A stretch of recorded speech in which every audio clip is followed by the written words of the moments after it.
What difference for worship and prayer? Ndemo bitamo kana yoko yero wibaza. Ninduzi itano kana yoko yero wibaza. Aruzi? Ndabizi. Yiriye urize azamushira. Question. Worship and praise. What difference? Kuramya no kuririmba uza igirimba kuhimba ugira ngo Imana yumva amagambo uvuga ayikore ku mutima. Navuze itandukanye yo kureba wimbaza niri. Ibyo ndimo kuvuga. Bitandukanye. Kureza nirasobanura ntabwo murizi.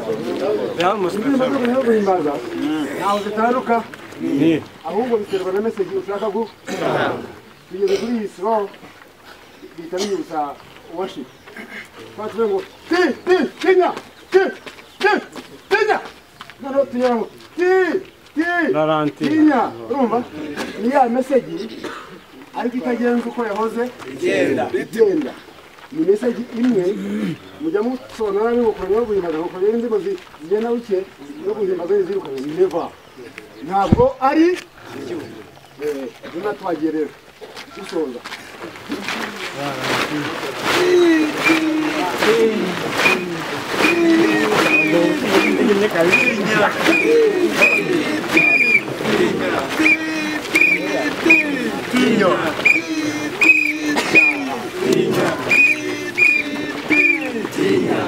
Migongo.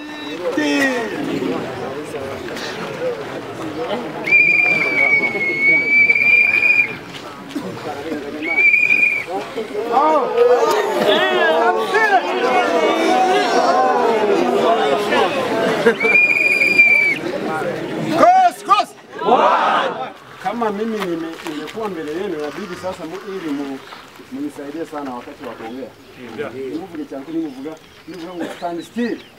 No kuguma aho wari like this. Muri sport stand still no kuguma aho wari uri.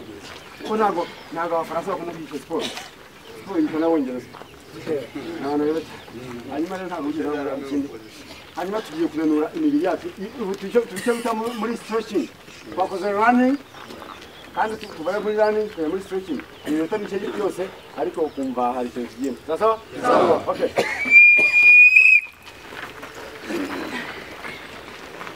Stand still.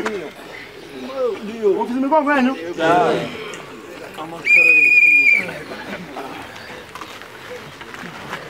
Manuka urumba mu mugongo no mu ndiko nayo. Okay.